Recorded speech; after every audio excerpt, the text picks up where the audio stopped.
बलिदान दिया था और कितने लोगों की आकांक्षा ही रह गई कि वो स्वतंत्र भारत में सांस ले सके, पर वो अपने आप को बलिदान कर चुके थे।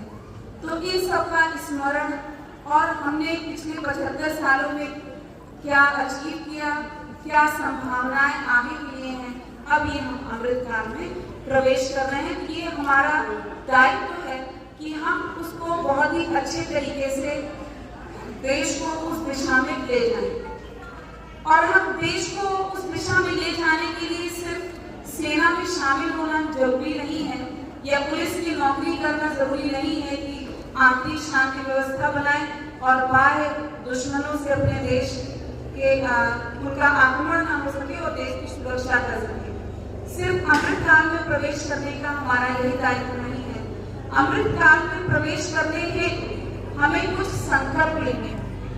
वो संकल्प ये है कि हम जो भी हमें दायित्व मिला है, जहाँ ज्यादातर महिलाएं हैं, तो महिलाएं आप नौकरी तो कर ही रही हैं, पर उसके साथ साथ आपका अपना परिवार है, तो उस परिवार के प्रति आपका जो दायित्व है, उस दायित्व का आप सफलतापूर्वक निर्वहन करती हैं और आगे भी ऐसे ही करें। और हमें ऐसे सिटीजन्स, नागरिक जो हैं अपने देश को लेने हैं, जो हमारा अखंड भारत का सपना हमारे पूर्वजों ने देखा था, वो उसको आगे लेकर जा सके।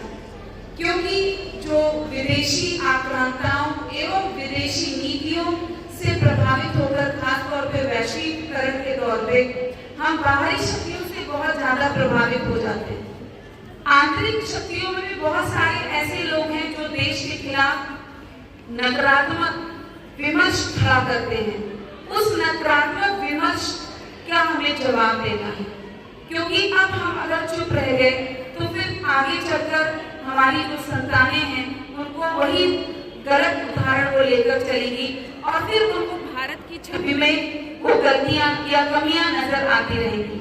क्यों हम अपनी संस्कृति में, क्यों नहीं हम अपनी भाषा में, क्यों नहीं हम अपने देश की माटी में गर्व महसूस करें?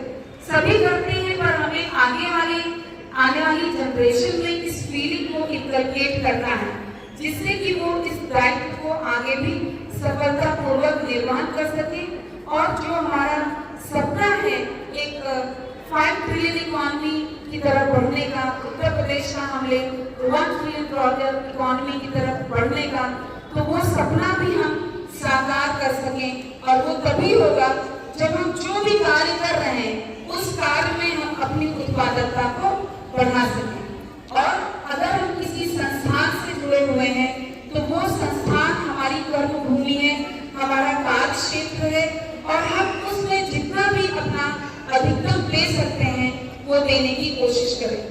आपके पास इतने युवा हैं, इतनी युवा शक्ति है जो आपसे डायरेक्ट जुड़ी हुई है, आप उनका उचित मार्गदर्शन करेंगे तो जो देश है वो और सशक्त होगा और विश्व में उसकी और अलग पहचान बनेगी। लगातार हमारी छवि अच्छी होती चली जा रही है और हम मजबूत हो रहे हैं, चाहे आर्थिक दृष्टि से, चाहे सांस्कृतिक दृष्टि से, चाहे सामाजिक दृष्टि से।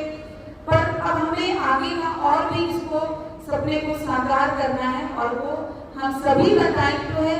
जितने छात्र छात्राएं हैं उन सबको ये संदेश है कि आप अपने कार्य के प्रति, जैसे कि आपका कार्य है पढ़ाई करना, और अपने पर्सनालिटी को डेवलप करने के लिए आप विभिन्न जो एक्सटेंशन एक्टिविटीज हैं, चाहे वो एनसीसी हो, चाहे एनएसएस हो, या इस तरीके के जो भी कार्यक्रम या कार्य कॉलेज में होते हैं, उसमें आप एक्टिवली पार्टिसिपेट किया करिए। आपको ये ना लगा करें कि हम कॉलेज से बैग उठाकर सिर्फ यहाँ पर अपना टीचर का लेक्चर सुनने आते हैं। आप किसी प्राइमरी स्कूल में नहीं है कि आपको चीजें, हर चीज हाथ पकड़ के सिखाई जाए।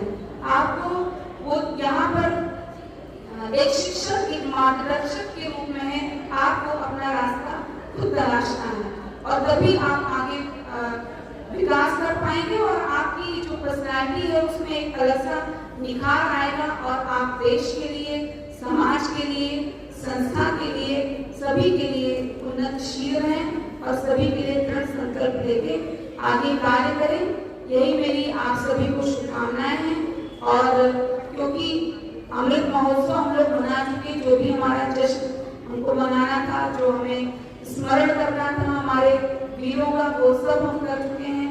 अब हम अमृत काल में प्रवेश कर रहे हैं, तो अमृत काल के लिए हम क्या कर सकते हैं, किस प्रकार की संगोष्ठियां कर सकते हैं, किस प्रकार के कार्य कर सकते हैं, एक भारत श्रेष्ठ भारत के सपने को हम कैसे साकार कर सकते हैं, और समाज में जो हमारा दायित्व बोध है, उस दायित्व बोध के नाते हमें जो हम वंचित लोग हैं, जो हमसे नीचे स्तर पे रह रहे हैं, उनके लिए हम क्या कार्य कर सकते हैं।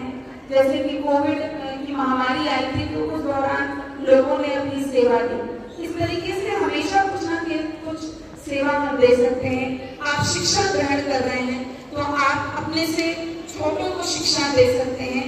बहुत सारे बच्चे ऐसे भी हैं जो वंचित हो जाते हैं स्कूल जाने से, उनको स्कूल जाने के प्रेरित करना, गवर्नमेंट की जो स्कीम्स हैं, वो स्कीम्स को आप सभी चीजें जो सोशल मीडिया है, आप उसका पॉजिटिव अगर यूज करना चाहें तो सभी इंफॉर्मेशन वहाँ पर अवेलेबल है। आप उसको वहाँ से लें और लोगों के बीच प्रचारित प्रसारित करें। जैसे कि हमेशा ही आप मतदाता जागरूकता अभियान के समय मतदाताओं को जागरूक करते हैं, और ऐसे बहुत सारे साल भर में कार्यक्रम होते हैं, बहुत सारे दिवस होते हैं जो कि हम समाज तक ले जाते हैं। तो आप सभी से यही आग्रह है कि आप अपना समाज के प्रति, देश के प्रति दायित्व समझें और उसी दिशा में कार्य करें। फिर से सभी को स्वतंत्रता दिवस की हार्दिक शुभकामनाएं। भारत वंदे।